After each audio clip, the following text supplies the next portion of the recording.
Are we live? Yes, we are. We are. Yes. Good afternoon, everybody. It is Tuesday, August 9th at 1 p.m. Central Time.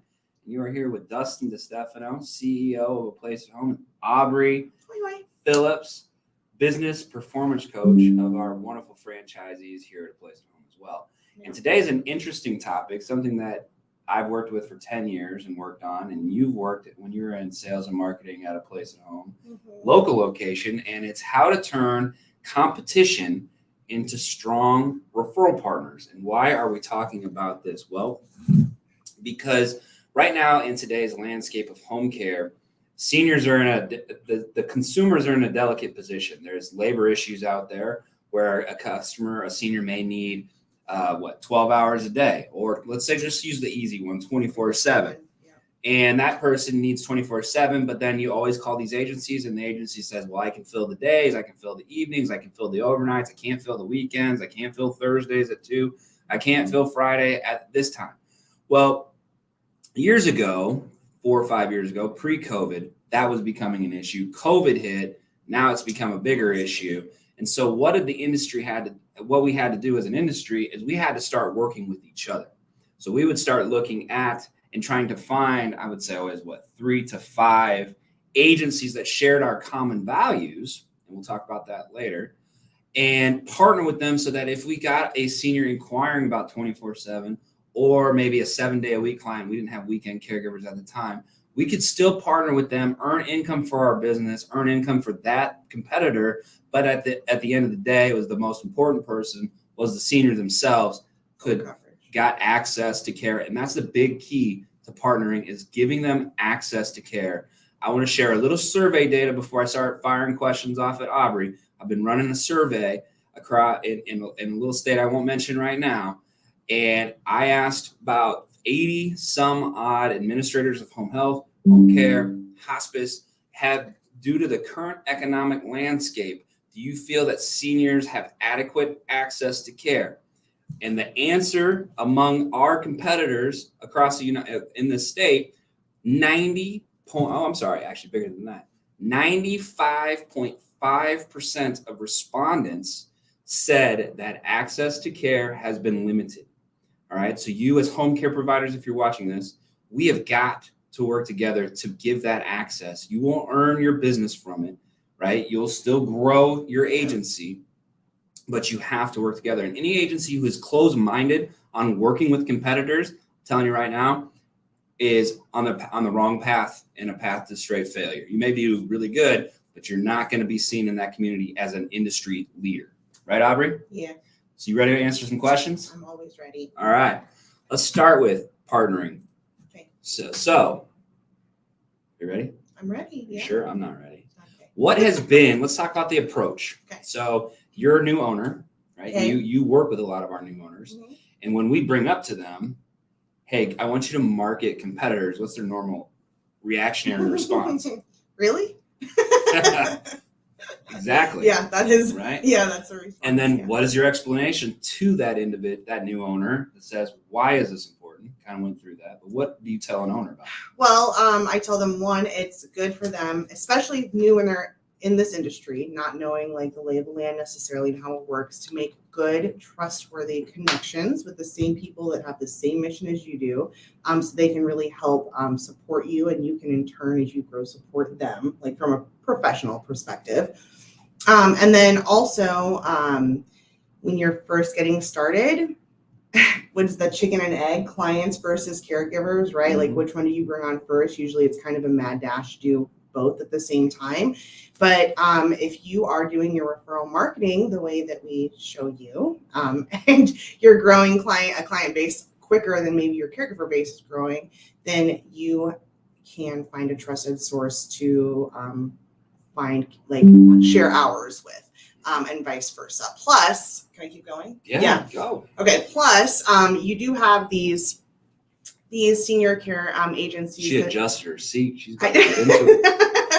We do have these senior care agencies that are established in your area, and you might be brand new, but they maybe have been around for 4, 5, 6, 7 years. They may have minimums in place, right? So they will only accept 20 hours a week or more. Mhm. So they have a lot of referrals that they're turning away because of those minimums. And you're just getting started. So you can help take those referrals from them. And that's a really good relationship to have, because that agency that's facing that client is still helping them, right? Because they're referring them out and making sure that they have a solution to their problem, their issue, whatever it is, without being directly able to serve them themselves. Exactly. And just to keep going on that, that's how we built A Place at Home, was approaching home care agency. This was 10 years ago.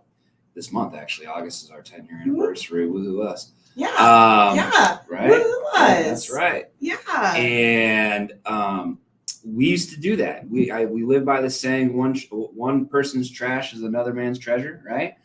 So those big agencies, that might not be the right thing to say in this industry, probably not. No. But when you're a bigger agency, absolutely, you have to do minimums, because you're only going to be able to service, your capacity is 20 hours or less. Yeah. When you're a new agency, you're going to take anything that you can get to earn income in the door, but also to start getting your name out there. Reputation.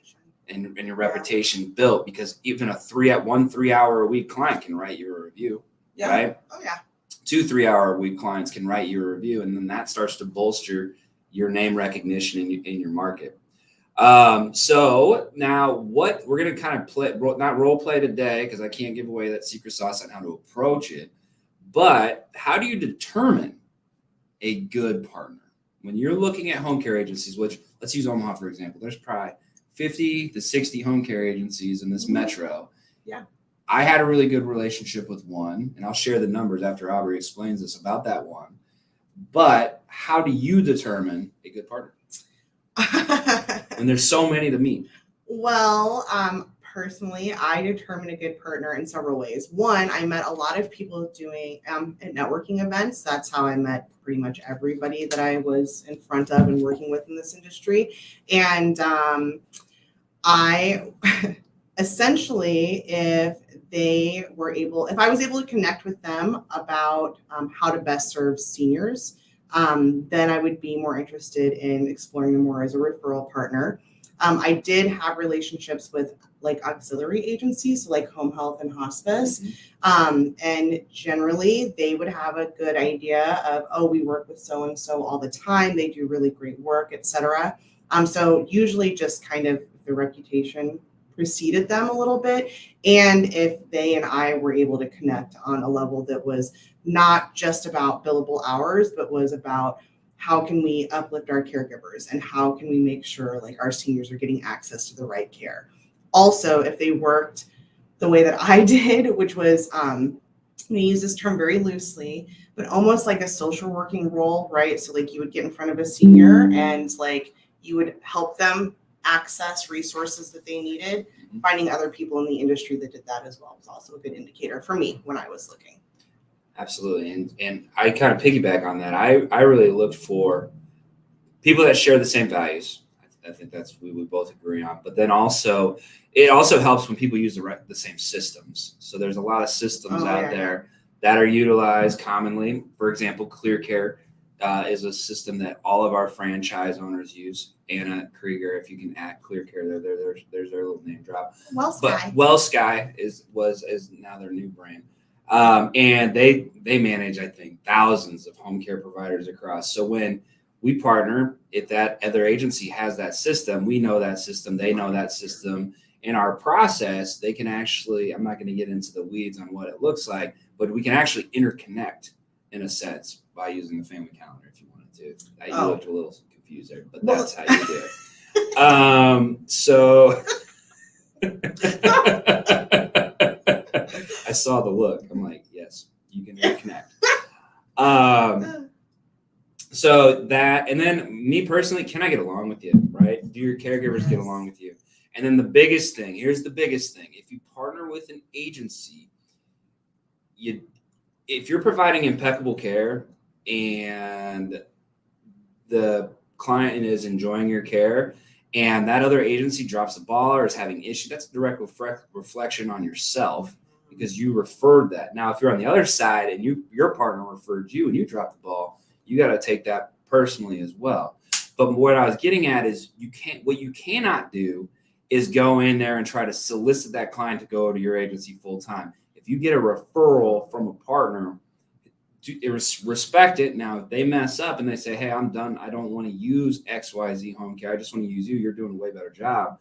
They have to respect that, but you should address that with that administrator of that other home care agency and say, listen, you need to talk to this client. I'm more than happy to take this on. However, I don't want to ruin our relationship. I value our relationship. I'm a little concerned that they have these concerns with you, and let's talk that out, right? Address the concerns. Yeah, and let's see if we can keep you in there and go forward. So that's the partnership that you want. You don't want to bring someone in who then immediately goes in and tries to take that client full blown. That happened a couple of times where like we would be sharing, with an agency, and the family would say, they were unhappy with something that agency, like the caregivers or whatever the case was. And truth be told, I always went back to the agency administrator, whoever my contact was, and said, hey, this was feedback I got. Like, take this opportunity to fix this because this is what they're saying. Absolutely. So, absolutely. Yeah. And so I'll end this with some proof in the pudding that this can really grow your home care business. But now I wanted to go from the client perspective. So as a client or a senior, you want to make this as easy as possible. So what are some ways? There's two different ways to handle this situation. Well, Aubrey, what's way number one? My preferred method. Preferred. Are we talking about the client experience? Oh, and ask your question again. I'm so sorry. So what is the proper, like, if you're going to meet a client, let's put it in, I'm going to tell that client, hey, I have another agency who's going to be working with you. And that client's immediate mindset goes to, why am I having two agencies? How do you make that a smooth conversation? And what does the process look like? Oh, okay. Well, honestly, I'm a firm believer in transparency, and especially right now, I would just be honest and say, here's the deal. Like, your mom, for example, needs this much care. We are happy to provide it, but we have a lot of client needs right now, and we don't necessarily have the caregivers to cover all of those. So I work with my good friend Shannon. I trust her implicitly. I've worked with her for a really long time. She has the same setup agency-wise that we do, and I'd like to introduce you to bring her in so that we can kind of partner together to make sure that your mom has all the care that she needs. So that's how I would approach it, just very transparently. I'm a big believer in that. Mm-hmm. Insofar as the billing, which I think this is where you and I disagree, because I think you like to do it one way and I prefer to keep everything separate personally. Yeah. So how to do it your way, and then I'll tell you how to do it the right way. I've never had ever any pushback the way that I do it, except from you. So I like to keep the billing and everything separate. So Dustin will explain to you what he does, but I just let them know, it is going to be a little bit of paperwork up front because you're going to have to sign an agreement with me, and you're going to have to sign an agreement with my friend Shannon and her company. But the whole thing will make it as easy as possible. We can collaborate to make sure some of that information you're not giving double that information. We will be billing you on this cycle. She will discuss with you the billing on her cycle. And if there's ever any issues, you can come to either one of us and we will get it mapped out. That's how I like to handle it. So, Dustin, how would you like to handle it? So I like to make it as easy as possible. And for me as a consumer, getting two different bills from two different agencies can cause a little chaos. Think of yourself as a 80-year-old with some mild dementia. You might write a check to the other company that was meant for me, or write a check for that company and was meant for us. And then it's going in the mail and it gets lost, or it goes to the other company and the other, that's that snail mail. And the other company said this is they want to pay by check, not ACH, which most people should do ACH, but some people like to do check. And it just causes confusion. So what I like to do is I like to bill it from one agency, usually the primary, the one that they inquired about. So if they inquired to me, I would send the bill for the entire cost of care, right? And then I would then be invoiced by that other home care agency for the hours that they covered, and I would pay them directly, right? And so those are the two different ways to do it. Aubrey's way is not 100% wrong. Mine's just a little bit. Mine's more. It's easy. All right. So her way is easier on the back end, right? I get my check, they get their check. we clear our invoices. My way is a little bit easier on the consumer. They just write us one check, send it to one person, and I take care of it, and then we handle it on the backside between our two offices. So that's two differences. Yeah, very different. Both are right. Mine's righter. All right, Mine so is if that's righter. right, if that's a word. It's not. All right, nope. Okay. All right, so what else, Aubrey? We have 15 minutes left. We've talked about the partnering. We've talked about the process. We've talked about what the do's and do nots are. Mm-hmm. But ultimately, what is the overall goal? Making life simpler for the senior, giving them access to care. Yeah. I mean, obviously that's the overall goal. I do though think, I mean, I know we kind of talked about it in the beginning, like discernment between like who to partner with and who not to partner with. But I will say, and we've seen this within our own system, because we do say, reach out to your competitors and like find somebody that would be a good partnership. And we have heard back that, well, I did reach out, but they said, essentially, why would we work with you? Like, we're competitors. Mm-hmm.